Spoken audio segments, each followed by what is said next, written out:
Hi everyone. Today we are going to explore what the pyramid principle is, how it is used by providing an example for you, and why it's so useful.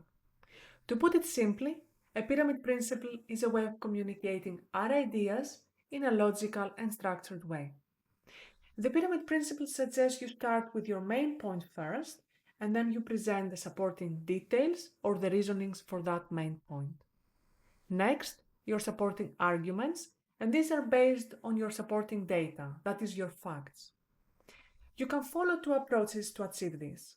A top-down approach, and this is generally an easier approach where you start from the top, which is your key message, and then gradually you work down towards your arguments and then your supporting data.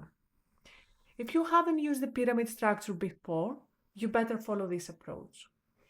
Alternatively, you can use a bottom-up approach when you are not sure about the subject or the question is not clear to you or you're not fully aware of what your audience knows about the topic.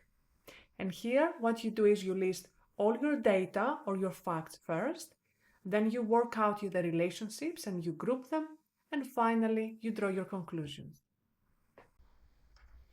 Let's now see an example together, which is a hot topic these days, sustainability. Let's assume the question here for our organization is whether we want to invest in sustainability with the aim of more profit. Shall we? So now, before you jump straight to your answer, you can start with an engaging or emotional statement in order to build engagement and interest. For example, here we can say that our profits last year were down by 3%. And then we can give a bit of background and we can talk about the situation. For our example here, in our last meeting we discussed X need as the market in sustainability has sharp growth. And the background you give here is known to your audience. So it's used more as a reminder for them, just to ensure that you are on the same page about X topic.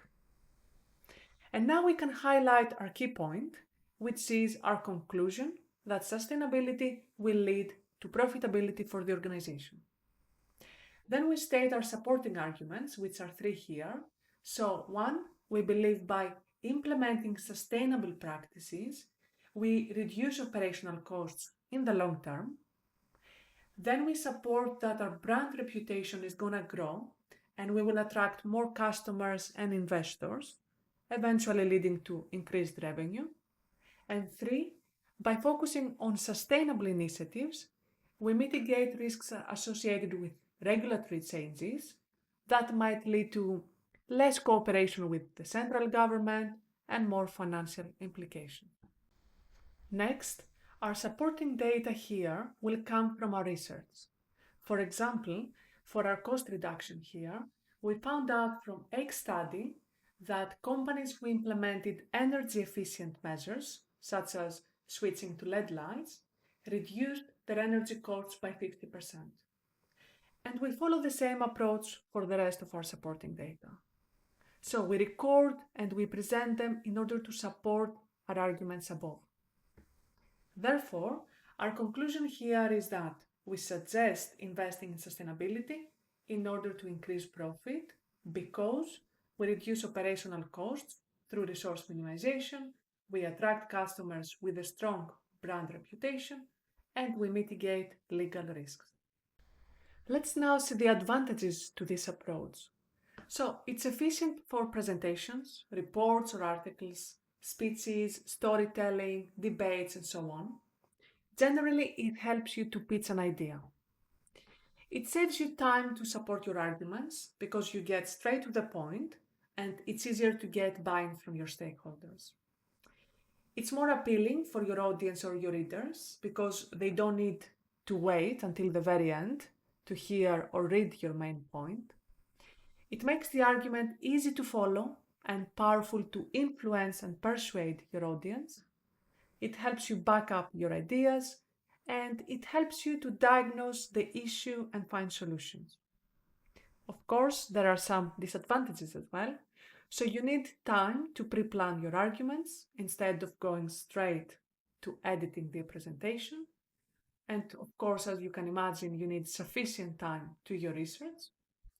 There might also be some biased analysis of your data before you conclude your main point. And in order to minimize this risk, I think you should consider applying the Make-A framework, and that is your groupings should be mutually exclusive of each other. So what goes on in one group is not duplicated in another. So in other words, no overlaps. And of course, that your data are collective exhaustive in terms of the whole.